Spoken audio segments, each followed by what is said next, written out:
সেই সন্ত্রাসী ইসরায়েল সেই ফিলিস্তিনের মুসলমানদের নিরীহ মানুষদেরকে নির্বিচারে হত্যা করেছে। আমরা বিশ্বাস করি শহীদের রক্ত বৃথা যেতে পারে না। এই শহীদের রক্তের মাধ্যমে ফিলিস্তিনের স্বাধীনতাকামী মুসলমানদের বিজয় হবে। অবিলম্বে হত্যাকাণ্ড বন্ধ করতে হবে। বাংলাদেশ জামাত ইসলামী আজকে হত্যাকাণ্ডের তীব্র নিন্দা এবং প্রতিবাদ আমরা জানাচ্ছি। We strongly condemn and protest the attack in genocide in Gaza.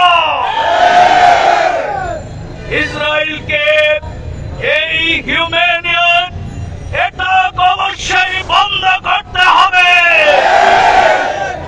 Genocide বন্ধ করতে হবে। যুদ্ধ অপরাধের গণহত্যার এই কর্মকাণ্ডের জন্য তাদের বিচারের কাঠগড়ায় দাঁড় করাতে হবে।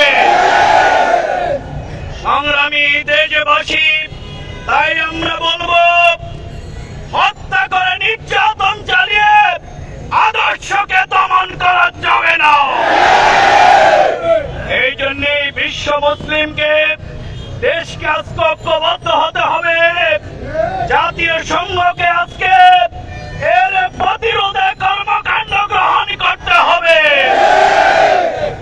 We stand in the Palestine solitary people. আমরা এই দেশ স্বাধীনতা অর্জন না হওয়া পর্যন্ত তাদের আন্দোলন চলবে। তারা এই পর্যন্ত করেছে।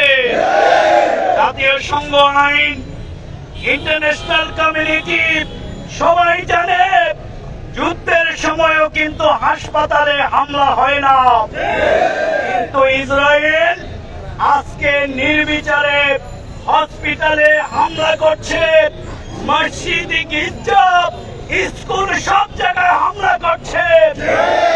হামলা অবিলম্বে বন্ধ করতে হবে। গোটা বিশ্ব মুসলিম এই ইসরায়েলের পতন না হওয়া পর্যন্ত লড়াই চালিয়ে যাবে। তাই আমরা বাংলাদেশ সরকারের কাছে দাবি জানাবো, শুধুমাত্র তথাকথিত কথা নয়, সংসদে অবিলম্বে তাদের বিরুদ্ধে নিন্দা প্রস্তাব জ্ঞাপন করতে হবে। ইসরায়েল থেকে অস্ত্র এনে বাংলাদেশে আপনারা ইসলামী আন্দোলনের কর্মীদের হত্যা করছেন, হত্যা করতে হবে। ইসরায়েলের সাথে প্রকাশ্য গোপনে সকল কর্মকাণ্ড বন্ধ করতে হবে। আসুন আমরা গোটা বিশ্বব্যাপী মুসলমানদের উপরে যেই নির্যাতন, যেই নিগৃহীত, যে অপারেশন, যে অ্যাটাক হচ্ছে, এর প্রতিবাদে আমরা বিশ্ব মুসলিমকে উম্মাহকে ঐক্যবদ্ধ হওয়ার উদাত্ত আহ্বান জানাচ্ছি।